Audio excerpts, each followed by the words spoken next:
دوستوں امید ہے کہ آپ تمام خیریت سے ہوں گے۔ جیسا کہ آپ کے علم میں ہے کہ ہم سور پھونکنے کے حوالے سے سماعت کر رہے تھے کہ جب سور پھونکا جائے گا تو اس وقت کیا افراتفری ہوگی، کس طریقے سے دنیا خاتمے کی طرف آ جائے گی اور لوگ تیزی سے اپنے رب کی جانب بڑھنا شروع ہو جائیں گے، اور کیسا وہ معاملہ ہوگا، کس انداز سے قبروں سے لوگوں کو اٹھایا جائے گا اور کیسے کیسے معاملات لوگوں کے ساتھ ہوں گے، یہ ہم سماعت کر رہے تھے۔ یہ چوتھا پارٹ ہے سور پھونکنے کے بعد کے معاملات میں۔ آج ہم یہاں سے آغاز کر رہے ہیں کچھ دوستوں کے کہنے پر کہ انہوں نے کہا کہ آپ نے قیامت کا تذکرہ شروع کیا تھا، اسے آپ نے بیچ میں روک دیا۔ تو روکنے کی وجہ صرف اور صرف یہ تھی، آپ لوگوں کی توجہات کم تھی۔ اگر آپ لوگ توجہ دیں اور یہ ویڈیو سنیں، دیکھیں آج کل کے جو ماحول میں گندگیاں ہیں، جو فلم ہیں، ڈرامے ہیں، اور جس طریقے سے ہماری مائیں بہنیں بچے ڈراموں کے اندر، مذاق مسیوں کے اندر ہم لوگ ملوث ہیں، یہ زندگی نہیں ہے۔ ہمیں یہ سیکھنا ہے جو اللہ تعالیٰ نے ہمارے لیے نازل کیا ہے، قرآن مجید کو سمجھنا ہے۔ اس میں جتنے معاملات اللہ تعالیٰ نے ہمارے لیے بیان کر رکھے ہیں، ان سب کا جاننا ہمارے لیے ضروری ہے۔ تو ان دوستوں کے لیے میں نے اس ویڈیو کو دوبارہ شروع کیا ہے، لیکن میں لنک ضرور ڈالوں گا اس ویڈیو میں، آپ لازمی اس سے پہلے کے پارٹ ضرور سنیے گا۔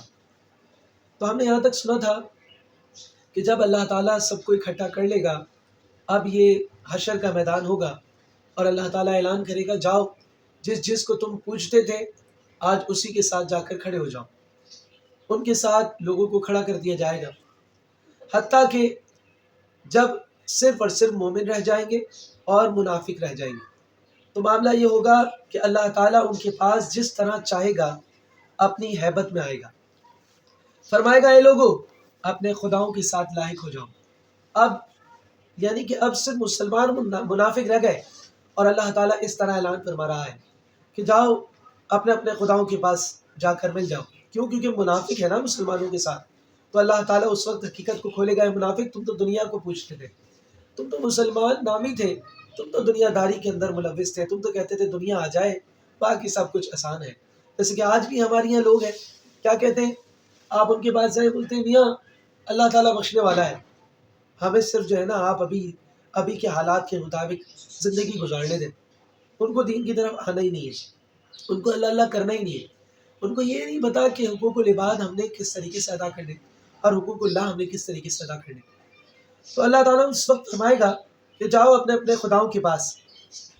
تو مسلمان یعنی کہ مومن کہے گا، اے اللہ ہمارا تو تیرے سوا کوئی خدا نہیں، تو ہمارا رب ہے، ہم تیری ہی عبادت کرتے تھے، ہم تیری ہی پناہ میں آتے ہیں۔ لہٰذا اللہ تبارک و تعالیٰ انہیں یہ موقع عطا فرمائے گا کہ اللہ تعالیٰ کے آگے وہ سجدے میں گر جائیں گے۔ پھر جب اللہ تعالیٰ چاہے گا وہ اس کو سجدہ کرتے رہیں گے، اور اللہ عز و جل پھر اعلان فرمائے گا کہ منافقوں کی پشتوں کو یعنی کہ ان کے پیچھے کے حصے کو گائے کی طرح کر دیا جائے، وہ اپنی پیٹوں کے بل گر پڑیں گے۔ اب منافقین کے ساتھ یہ رد عمل ہوگا، یہ محشر کا میدان ہے، سب کے فیصلے اللہ تعالیٰ نے فرما دیے۔ اب منافقوں کے حوالے سے فرمایا جا رہا ہے کہ ان کی پیٹوں کو کیسے کر دیا اللہ تعالیٰ نے، جانوروں کی مثل کر دیا، وہ اپنی پیٹوں کے بل گر پڑیں گے۔ پھر اللہ تعالیٰ فرمائے گا کہ اے اٹھو، مسلمانوں سے بھی کہا جائے گا اٹھو، اور ان سے بھی کہا جائے گا اٹھو، اور پھر اللہ تعالیٰ ان منافقوں کے لیے کہے گا کہ جہنم کی پشت کے اوپر پل صراط بنا دو جو بال سے باریک ہے اور تلوار سے تیز ہے۔ لہٰذا ان سب کو اٹھنے کا حکم ہوگا، مسلمانوں کو بھی اور منافقوں کو بھی، اور فرمایا اس میں ان لوگوں کو چلنے کا حکم ہوگا کہ جاؤ اور اب اس پل صراط سے گزرو۔ تو منافق جب اس میں چلے گا تو کٹ کٹ کر گرتا رہے گا اور جہنم کے اندر جا کر گر جائے گا۔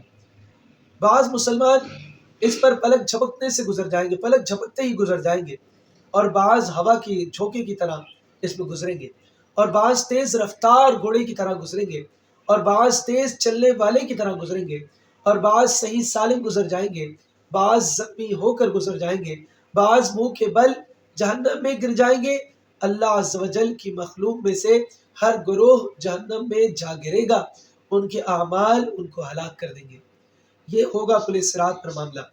بعض کے صرف پیروں تک آگ پہنچے گی، جب جہنم میں جائیں گے تو پیروں تک آگ پہنچے گی اور ان کے آگے تجاوز نہیں کرے گی، اوپر نہیں آئے گی، اس سے اوپر نہیں چڑھے گی۔ اور بعض کی نصف پنڈلیوں تک آگ پہنچے گی، اور بعض کے معقد تک یعنی کہ پیچھے کے حصے تک پہنچے گی، اور بعض کے چہروں کے سوا پورے جسم تک آگ پہنچے گی، اور ان کے چہروں پر اللہ نے آگ کو حرام کر دیا ہوگا۔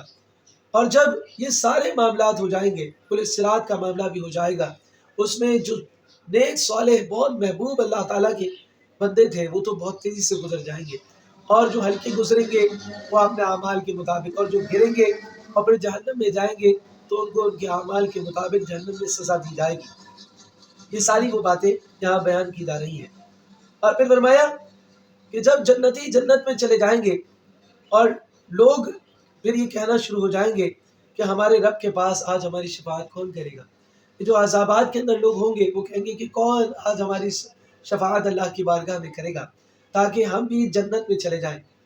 بس وہ کہیں گے، آپس میں مشورہ ہوگا تو آپس میں ہی کہا جائے گا آج حضرت آدم علیہ السلام سے زیادہ کون حقدار ہے؟ اللہ عز و جل نے ان کو اپنے ہاتھ سے پیدا کیا اور ان میں اپنی پسندیدہ روح بھوکی، ان سے بالمشافہ کلام فرمایا۔ پھر لوگ حضرت آدم علیہ السلام کے پاس جائیں گے اور ان سے کہیں گے کہ آپ ہماری شفاعت کریں۔ حضرت آدم علیہ السلام فرمائیں گے میں اس لائق نہیں ہوں، لیکن میں تمہیں حضرت نوح علیہ السلام کے پاس بھیجتا ہوں، وہ سب سے پہلے رسول ہیں جن کو اللہ تعالیٰ نے مخلوق کی طرف بھیجا۔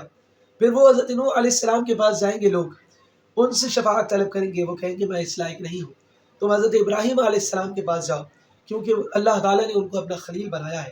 پھر لوگ حضرت ابراہیم علیہ السلام کے پاس آئیں گے، وہ بھی اسی طرح کہیں گے۔ پھر لوگ حضرت موسیٰ علیہ السلام کے پاس جائیں گے، وہ بھی اس طرح کہیں گے۔ پھر لوگ حضرت عیسیٰ علیہ السلام کے پاس جائیں گے، یہاں تک کہ حضرت عیسیٰ علیہ السلام فرمائیں گے میں ان قریب تمہیں جن کی طرف بھیج رہا ہوں وہ ضرور شفاعت کریں گے، وہ آقا کریم صلی اللہ علیہ وسلم کی طرف لوگوں کو بھیج دیں گے۔ رسول اللہ صلی اللہ علیہ وسلم فرماتے ہیں پھر لوگ میرے پاس آئیں گے اور میرے رب کے میں نے اپنے رب کے پاس جو اللہ تعالیٰ نے مجھے دعائیں دی تھی، 3 دعائیں اللہ تعالیٰ نے مجھے عطا فرمائی تھی، میرے پاس وہ 3 شفاعتیں ہیں جن کا اللہ تعالیٰ نے مجھ سے وعدہ فرمایا ہے۔ پھر میں جنت کی طرف روانہ ہوں گا اور جنت کا دروازہ کھلوا دوں گا، پھر میرے لیے جنت کے دروازے کو کھول دیا جائے گا اور مجھے تعظیم کے ساتھ خوش آمدید کہا جائے گا۔ میں جنت میں داخل ہو کر عرش کے اوپر اپنے رب عز و جل کو دیکھوں گا، میں اس کے سامنے سجدے میں گر پڑوں گا اور جب تک اللہ چاہے گا میں سجدے میں رہوں گا۔ پھر یہ معاملہ اور آگے بڑھے گا، اب یہ شفاعت کا معاملہ ہوگا۔ اب دیکھیے کس کس انداز سے اللہ تعالیٰ جہنمیوں کو جہنم سے آزاد کرے گا، جو کہ مومن ہوں گے، مسلمان ہوں گے۔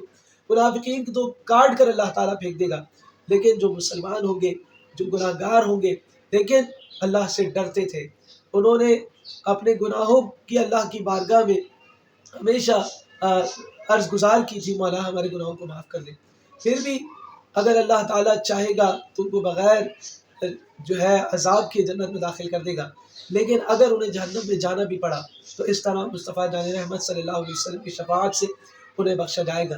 اس سے اگلا پارٹ 5واں پارٹ ہے جس کو ہم سن کر اس سور بھونکنے کے معاملات جو ویڈیو بنا رہے ہیں یہ مکمل کریں گے، تو لازمی اسے شیئر کیجیے گا۔ اگر میں آپ لوگوں کا رجحان دیکھوں گا تو انشاءاللہ مزید ایسی ویڈیوز ہم تیار کریں گے تاکہ ہم سب مل کر دین کو مزید اچھی طریقے سے سمجھ سکیں۔ جزاک اللہ، السلام علیکم ورحمۃ اللہ۔